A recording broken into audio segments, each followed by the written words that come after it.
안녕하세요. 세계를 누비는 한국인을 만나보는 시간 세누한의 이담입니다. 오늘은 클래식의 본고장 오스트리아에서 지휘자로 활약하고 계신 한주헌 씨를 직접 스튜디오에 모셨습니다. 안녕하세요. 안녕하세요. 네, 반갑습니다. 반갑습니다. 현재 지금 정말 역사적인 린츠 주립극장에서 지휘자로 활동을 하고 계신 거잖아요. 네. 어떤 활동하고 계시는지 설명 부탁드립니다. 네, 저는 2019년부터 뮤지컬 지휘자 및 음악 감독으로 지금 린츠 주립극장에 와 있고요. 네. 그리고 네, 뮤지컬 작품을 한 시즌에 5개, 6개 정도? 한 시즌이라는 거는 한 해에 9월부터 그 다음에 6월까지고요. 네. 그렇게 10개월 동안 뮤지컬 5개, 6개를 제가 뮤지컬 가수 훈련시키고 그리고 오케스트라를 훈련시키고 해서 올리고 지휘하고 하는 그런 작업입니다. 근데 네. 때에 따라서는 이게 작품에 따라서 편곡을 또 많이 해야 돼요. 그래서 또 직접 편곡도 담당하고 있고요. 네, 제가 방금 또 이제 역사 있는 린츠 주립극장이라고 말씀을 드렸는데 네. 여기에 가신 지 한 4년 정도 되신 것 같더라고요. 네네. 여기가 정말 유명한 공연장이라면서요. 이제 제가 이 극장에 오게 된 이유 중에 하나인데요. 네. 2013년에 세워진 최신식 극장이에요.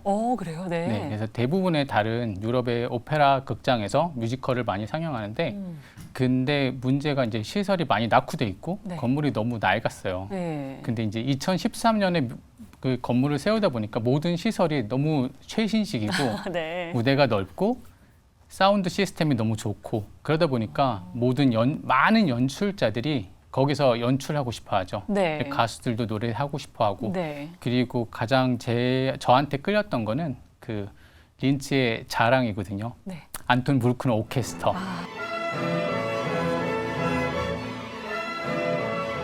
그 단체가 이 반주를 해주기 때문에 너무너무 사운드가 풍부하죠. 2019년에 시스터 액트로 데뷔를 하신 거고 그 이후에도 굉장히 다양한 작품들을 하셨더라고요. 하신 작품들 소개 좀 해주세요. 제가 한번 세워봤는데 네.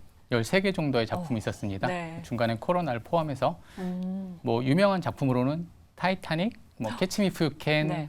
아나스타샤 펀홈 등이 있었는데 기억에 남는 작품들은 메리 앤 맥스가 있었고요. 네. 그거를 이제 린츠에서 뮤지컬로 할 때 피아노로만 35곡이 있었던 와, 작품이었어요. 네. 아무 생각 없이 저는 해보겠다라고 네. 해서 제가 이제 직접 오케스트라 편곡을 했었거든요. 네. 근데 그게 그렇게 힘든 일인지 몰랐어요. 굉장히 힘드셨을 것 같은데요. 네, 그거를 해내서 네. 기분이 너무 좋았고 그리고 그게 그 당시에 호응이 괜찮아서 그 독일의 베를린에는 펠릭슨 앤 블로흐라는 유명한 출판사가 있는데 네. 그 출판사에서 제가 만든 편곡 버전을 사가게 됐거든요. 네. 그래서 또 기억에 남고 네. 21, 22 독일 뮤지컬 아카데미 어워드에서 이제 제가 저희 팀과 같이 베스트 뮤지컬 상을 받게 된 네. 더 웨이브라는 더 웨이브. 작품이 있습니다. 네. 그 브로드웨이 작곡가인 오어 마티아스라는 친구가 있었는데 그 친구가 미국에서 워크숍을 하다가 네. 우연히 저희 린츠랑 컨택이 돼서 저희 극장에서 월드 프리미어를 하게 됐어요. 네. 네, 그 작품이 사실 기억에 남는 이유는 상을 받았기 때문입니다. 그렇죠. 상 받았던 네. 작품 네. 그리고 굉장히 열심히 노력했던 작품이 확실히 네. 기억이 많이 남으시나 봐요. 네, 그 천국에서처럼이라는 영화가 있었어요. 네. 그 스웨덴 영화인데 네. 2005년 정도에 나왔던 것 같아요. 근데 네. 아카데미 영화상과 음악상을 받은 작품인데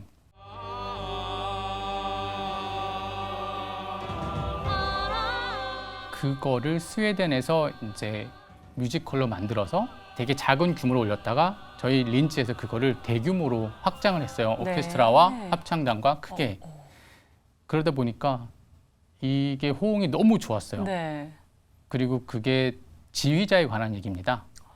그렇군요. 되게 유명한 지휘자가 네. 몸이 아파서 자기 마을로 돌아가서 시골에서 요양을 하던 와중에 시골의 작은 합창단을 이렇게 열심히 가르치고 해서 하는 그런 얘기다 보니까 희한하게 저한테는 많이 공감이 됐었어요. 네. 지휘자 얘기다 보니까 네, 그래서 많이 기억에 남습니다. 확실히 마음을 다해서 또 하셨던 네, 뭐 맞아요. 어떤 작품이든 안 그렇겠습니다만 뭐 네. 그러셨을 것 같습니다.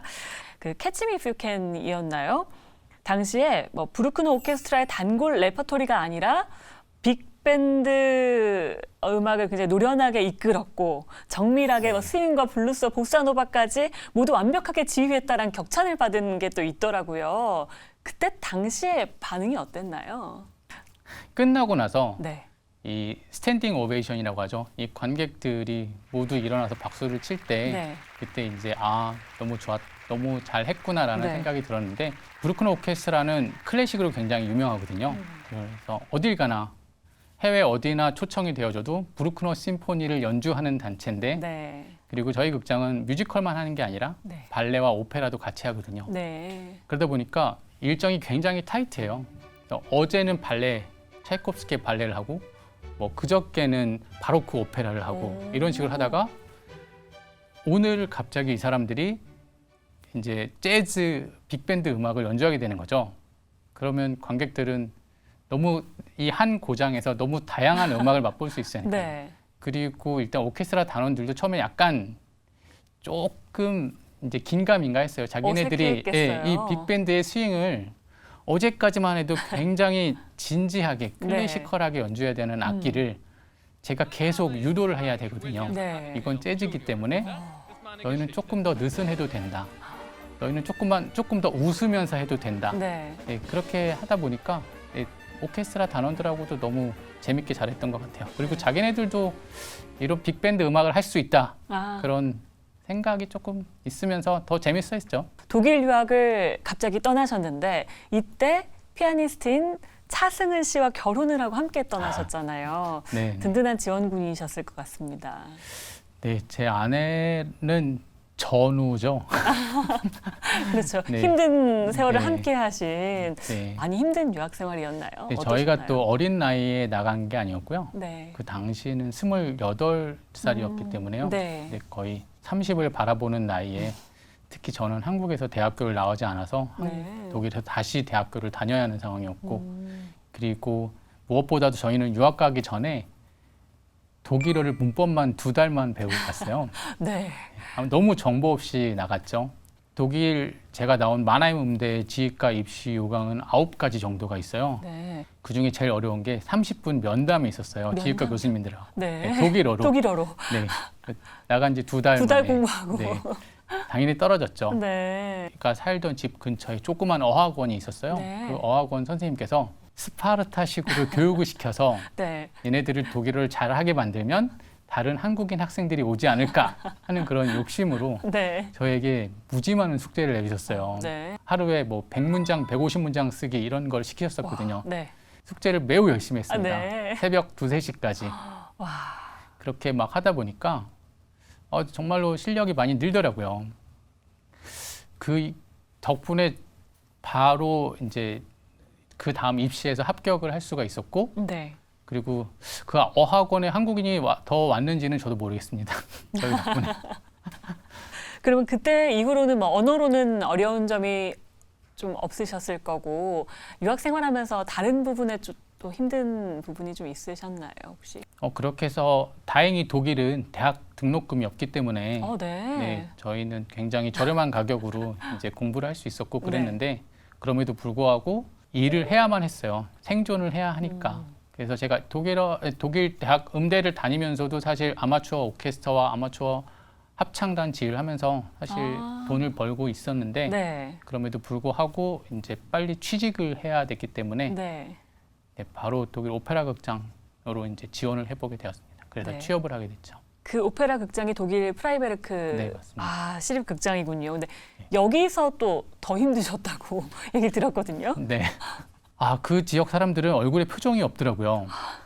그리고 그때가 네. 2013년이었는데도 불구하고 그 동네, 그 시에 외국인이 너무 적었어요. 특히 동양인이. 네. 그래서 많은 사람들이 저를 좀 덜 신뢰를 했어요. 얘가 독일어를 할 수 있는지 의문을 가졌고 그리고 무엇보다도 젊고 이 동양인 지휘자가 오케스트라 포디움에 서 있을 때 이 오케스트라 단원들도 잘 따라와 주려고 하지 않았어요.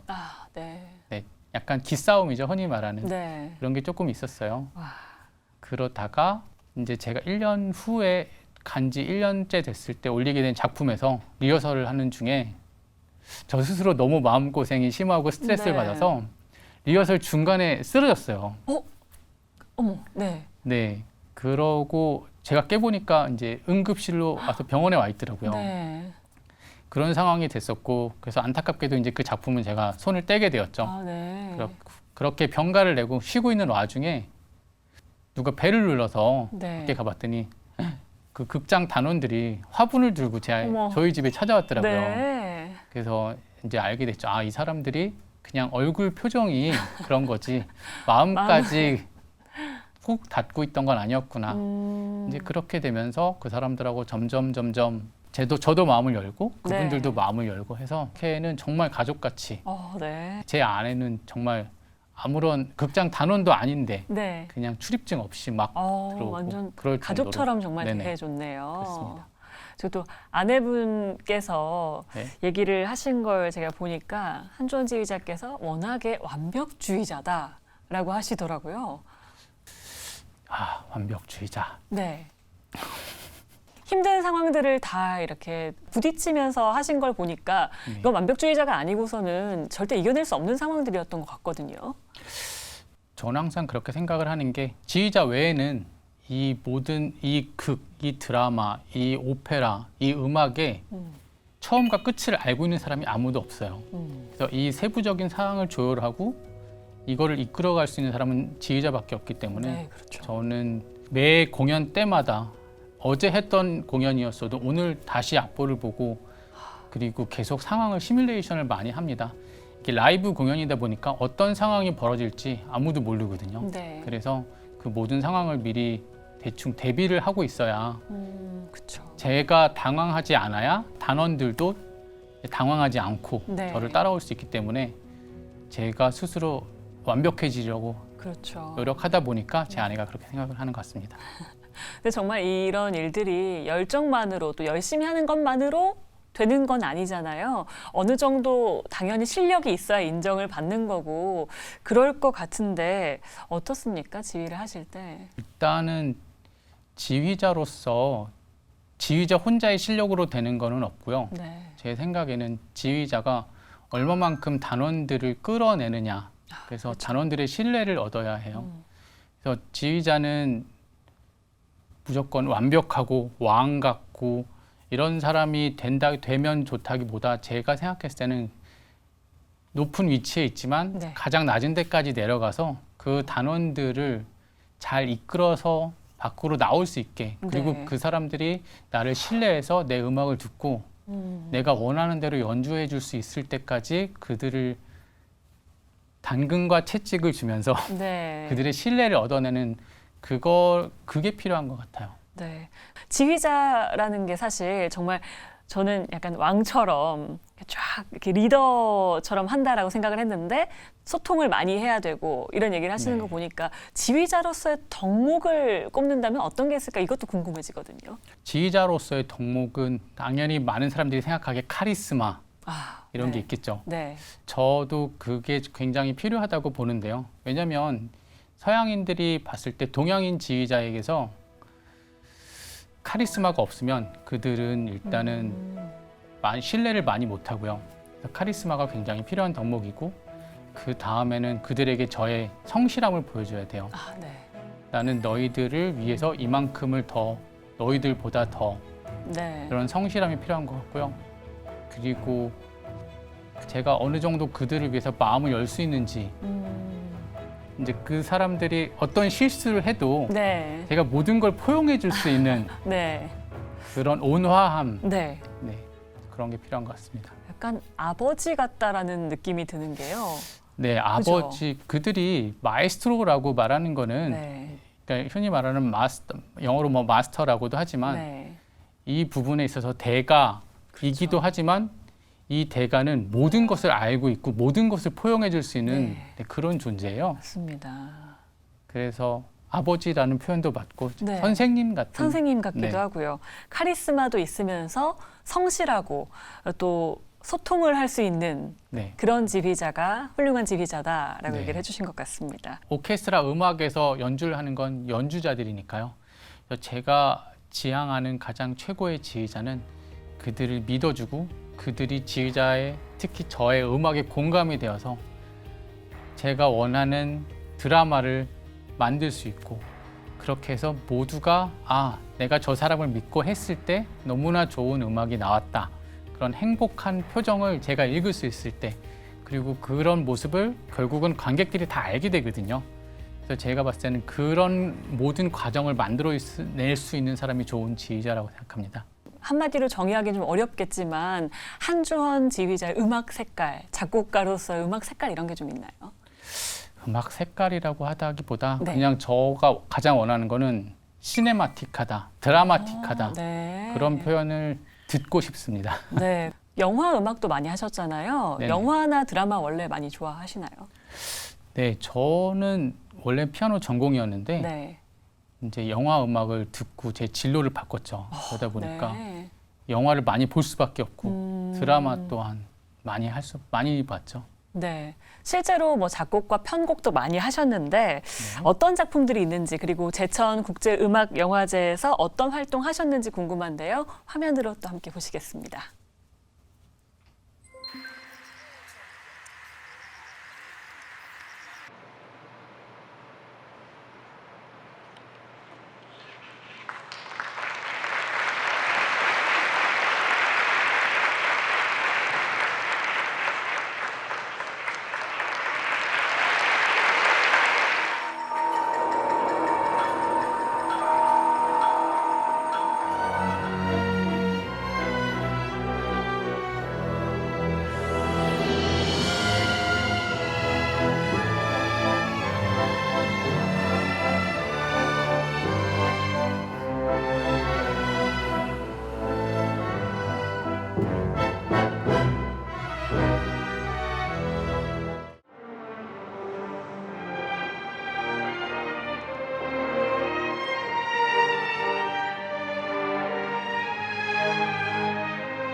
어려운 프로그램을 위해서 물심양면으로 도와주신 스태프 여러분하고 무대 감독, 음향 감독님께 진심으로 감사드립니다. 너무너무 감사합니다, 심포 오케스트라. 그러면 내년에도 또 함께하길 바라겠습니다. 감사합니다. 이제 제천에서는 작년부터 이제 봄날은 간다 그리고 마당을 나온 암탉이라는 영화를 시작을 했어요. 그래서 그런 많은 관람객들이 그냥 극장에서뿐이 아니라 이렇게 공연장에서 그리고 라이브 오케스트라랑 뭐 더 나아가서 합창단이 함께 할 수도 있고 무궁무진한 공연을 보여드릴 수 있으니까 좋죠. 잘 작곡되어졌고 거기다가 플러스로 저희 연주자들이 진프 페스티벌 오케스트라가 진짜 너무 잘했어 오늘. 제천국제음악영화제는 알려지지 않은 음악 영화들을 세상에 잘 알리는 그런 역할을 하는 중요한 영화제 아닌가 싶습니다.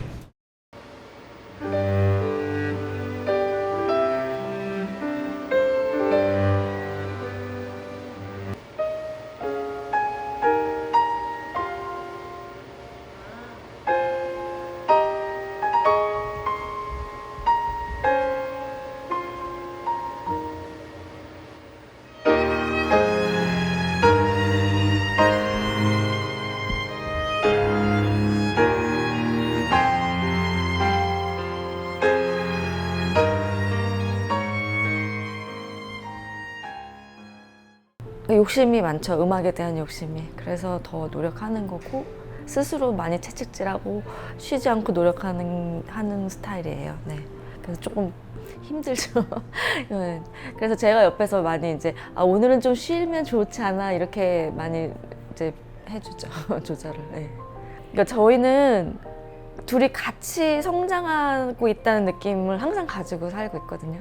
음악 음악가로서 이제 서로 응원하고 제가 연주하면 이 사람이 서포트해주고 또 이 사람이 이렇게 하면 제가 서포트해주고 이런 게 참 잘 만났구나 하는 생각을 네, 하고 있어요. 그래서 앞으로도 서로 발전하는 모습을 이제 지켜보면서 또 응원하면서 그렇게 계속 행복하게 잘 살고 싶습니다. 네.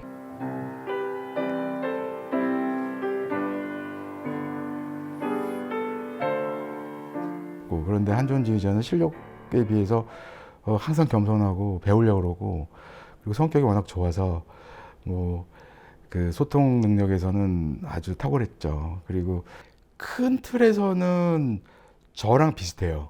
정서적이고 또 심플하면서 선이 굵은 그런 음악을 만드는 점에서는 저랑 비슷한데 제가 볼 땐 저보다 깊어요. 이게 뭔가 아무래도 이제 클래식에 대한 기반이 있다 보니까 그 음악이 그 큰 틀은 비슷한데 그 안으로 들어가면은 그게 주는 그 뭘까 엣지라 그럴까 그런 게 좀 더 깊다고 저는 느끼고 있어요. 제가 볼 때는. 근데 본인이 볼 땐 모르죠. 뭐.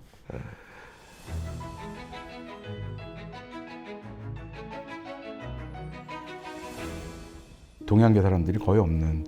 근데 지휘자 한 사람만 동양인이었어요. 끝나면 이제 무대 위로 이렇게 딱 올라가서 이제 지휘자가 이제 인사를 하는데. 뭐 아무튼 린츠의 자랑이라고 느꼈어요. 오스트리아 사람들한테는 굉장히 빈필 못지않게 이렇게 자부심이 굉장히 강한 그런 오케스트라거든요. 그런데 그 오케스트라 단원들을 지휘하고 그 다음에 그 지역의 그 수준 높은 청중들한테 그렇게 엄청난 환호를 받는다는 게 놀라운 일이었어요.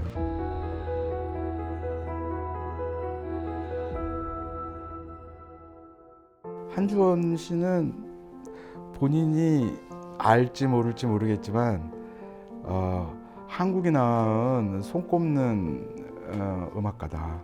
항상 말할 때 보면은 자조적이에요. 뭐 내가 뭐 이런 식으로 자조적으로 얘기하는데 그러지 말고 이제 본인이 얼마나 훌륭한 사람인지 스스로 잘 인지하고 그리고 엄살 부리지 말고 더 열심히 해서 이렇게 잘 되라. 이렇게 잘 됐으면 좋겠다. 이렇게 말하고 싶어요.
이렇게 음악을 들어보니까요, 정말 울림이 있고 그런 부분들이 있더라고요. 감사합니다. 여러 가지 음악을 또 만드신 거잖아요. 영화, 또 드라마, OST 중에서 그래도 조금 더 애착이 가고 기억에 남는 음악이 있을 것 같아요. 어떤 곡이 있나요? 박흥식 감독님께서 만드신 인어공주라는 네. 영화가 있었고요. 진국의 언덕이라는 네네. 장면이 있어요. 굉장히 드라마틱한 장면이거든요. 네, 맞아요. 근데 제가 그 곡에 왜 애착이 가냐면 그 곡을 체코의 프라하에서 체코 필하모닉이 녹음을 했습니다. 네. 그래서 제 곡을 처음으로 큰 오케스트라가 녹음을 한 첫 곡이었어요. 네. 그러다 보니까 저한테는 그게 진짜 너무 애착이 많이 가고 들을 때마다 이래서 내가 오케스트라를 좋아하게 되는구나 라는 마음을 항상 갖게 되고요. 또 네. 반면에 그 허진호 감독님의 행복이라는 영화가 네. 있어요.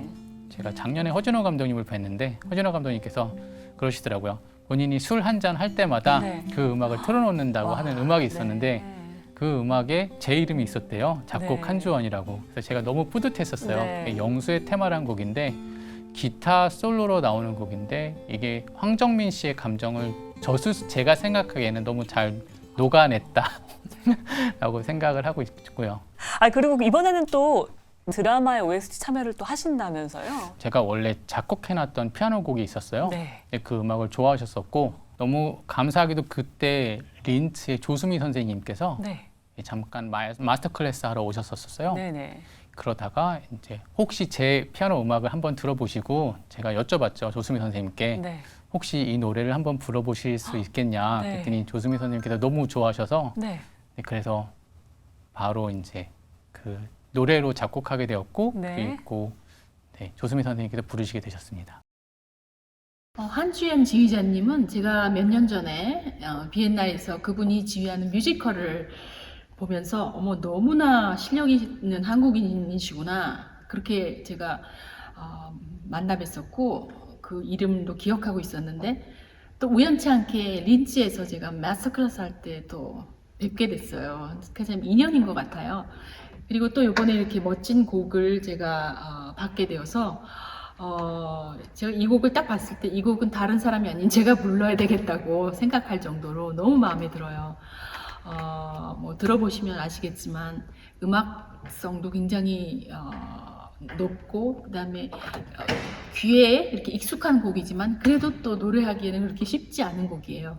그 샌프란시스코에서 비엔나로 와서 이렇게 정말 녹음을 이 지휘자님 앞에서 해야 되겠다는 결심을 하고 제가 날아왔거든요. 녹음하면서 굉장히 즐거웠고 또 많은 부분 공부했을 때 제가 궁금했던 부분을 이렇게 직접 여쭤볼 수 있고 또 아주 흔쾌하게 또 도와주셔서 제가 굉장히 만족스러운 그런 노래가 나온 것 같습니다.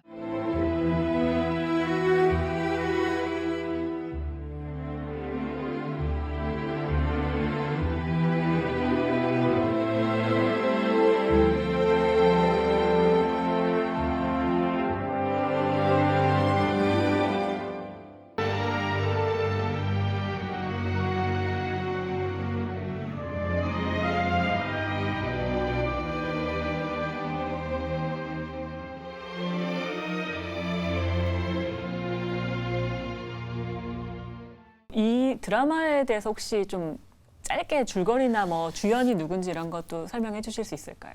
프랑스에 필하모니아라는 원작 드라마가 있고 그거를 한국으로 가져온 리메이크 드라마인데 네. 한 유명한 여자 지휘자가 해외에서 활동하는 한국 여자 지휘자가 한국의 오케스트라 상임 지휘자를 맡으면서 일어나는 일이고요. 네. 그 지휘자 역할로는 이영애 이영애 씨가 씨가 맡으셨어요. 네, 그렇군요. 네. 이 드라마에 또 한주원 지휘자님의 음악이 들어간다고 하니까 굉장히 또 네. 기대가 됩니다. 감사합니다. 한국에서 뭐 영화 음악이나 드라마 음악 이렇게 하시면 충분했을 텐데 또 어떤 욕심이 나서 또 유학을 가셨는지도 궁금합니다. 영화 음악을 할 때 제가 좋아하던 영화 음악들이 사실 웅장한 오케스트라 사운드였어요. 네네. 근데 한국에 있을 때 이제 그런 작업을 하기에는 조금 부족한 환경이었거든요. 한국은. 그리고 그렇게 OST에 투자를 많이 하지 않는 상황이었고요. 네. 그러다 보니까 자꾸 소품을 제작하게 되고 소품을 작곡하고 그러다 보니까 저한테 약간 갈증 같은 게 있었어요. 그러다가 그 영화음악 콘서트를 이제 KBS 교향악단이라든지 무슨 다른 오케스트라들과 하게 됐었는데 네. 그러면서 제가 이제 오케스트라 편곡을 계속 하고 그러다가 더 잘하고 싶다는 생각이 들더라고요. 오케스트라 네. 편곡을. 그러다 보니까 또 더 나아가서 이거를 내가 직접 지휘하고 싶다라는 생각이 갑자기 들었어요. 그래서 사실 굉장히 갑자기 네. 나가게 된 거거든요. 영화 음악을 만드시다가 오케스트라 지휘로 또 방향을 전환하는 건 흔히 있는 일도 아니고 아마 주변에서도 유학 간다고 하니까 많이 놀라셨을 것 같아요. 네, 일단 저희 부모님께서 가장 네, 놀라셨었거든요. 그쵸. 저희 부모님께서는 그냥 제가 피아노 치는 어린 아들이었는데 네. 어느 날 갑자기 영화 음악을 하겠다고 네. 그렇게 해서 또 8년 정도 있다가 갑자기 제가 유학을 가겠다. 네. 그리고 부모님께서도 전혀 상상도 못 하셨죠. 제가 지휘를 한다고. 네. 그러니까 되게 어이없어 하셨죠. 가장 또 다른 놀라셨던 분은 이제 저 영화 음악을 도와주셨던 네. 조성호 음악 감독님이 네, 계세요. 네.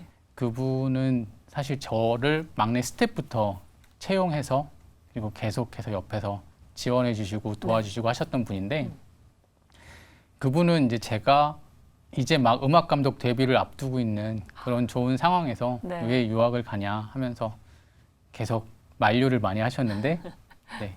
하지만 마지막에는 네, 받아주시고 그리고 지원까지 해주셨어요. 저희 유학 생활을. 네. 그래서 매우 감사하게 생각하고 있습니다. 그렇군요.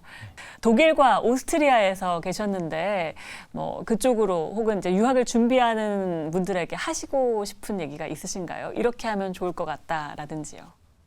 이 클래식은 유럽이 본고장이라고 하잖아요. 네. 그러다 보니까 유럽의 언어를 익혀야만 이 음악이 왜 이렇게 작곡되었는지, 이 음악을 내가 어떤 식으로 해야 되는지, 어떤 감정으로 이 사람들이 이 시대에 이 음악을 연주했었는지 그런 걸 알아야 돼요. 그러려면은 결국은 언어거든요. 그런데 안타깝게도 많은 학생들이 언어보다는 기술 연마에 시간을 많이 투자해요. 네. 그러다 보면은 소통을 못 하게 되고 결국은 그 나이대에 그 나라에서 얻어낼 수 있는 경험을 못 얻고 그냥 기술만 익히고 오는 그런 안타까운 점이 있어서 저는 항상 언어를 굉장히 중요하게 추천합니다. 네, 또 유학을 하는 동안 소통이 워낙 중요할 네, 테니까요. 네. 언어가 중요하다라는 네. 점을 꼽아주셨습니다. 이제 다시 오스트리아로 만약 돌아가시는 거잖아요. 네네. 가시면 어떤 계획이 있나요? 네, 이번 시즌에 이제 있는 작품이 네, 뭐 스쿨 오브 락 네, 그런 그리고 투시 그리고 스트라이크 업 더 밴드라는 그 외에 2-3개 정도에서 총 5개 뮤지컬이 기다리고 있고요. 네. 그리고 이탈리아 아르코라는 도시에 이제 해마다의 부활절 페스티벌이 열려요. 그때 저는 상임지휘자로 또 계속 참가하고 있고요. 네.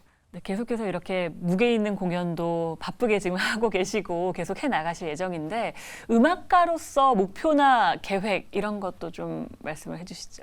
일단 저는 지금 직업이 지휘자이다 보니까요. 네. 네, 지휘자로서 뭐 존경하는 크라얀 같은 아니면 클라우디오 아바도 같은 그런 대가가 되는 꿈도 있지만 네. 제가 어렸을 때부터 꿈인 제 곡을 엔니오 모리코네와 뭐 존 윌리엄스 같으신 그런 분들이 네. 콘서트 하고 다니시는 것처럼 제 콘서트 투어를 하는 게 제 꿈입니다. 네, 저는 그 콘서트 투어에 꼭 가보는 게 이제 꿈이 하나 더 생겼습니다. 감사합니다. 정말 멋질 것 같은데요. 한주헌 지휘자라는 대가의 삶을 다룬 그런 음악이 또 나왔으면 좋겠다는 생각이 드네요. 나중에 작곡하셔서 꼭 콘서트를 하시기를 네, 바라겠습니다. 감사합니다. 오늘 말씀 고맙습니다. 감사합니다. 피아니스트에서 작곡가로 또 작곡가에서 지휘자로 계속 성장하고 발전하는 한주헌 지휘자. 한국인의 도전 정신과 열정으로 전 세계인들에게 음악으로 위로와 기쁨을 전하고 있는데요. 앞으로 그의 손끝에서 피어날 음악 세계가 더욱 기대됩니다. 세계를 누비는 한국인, 세누하는 다음 이 시간에 자랑스러운 한국인과 함께 다시 찾아뵙겠습니다. 고맙습니다.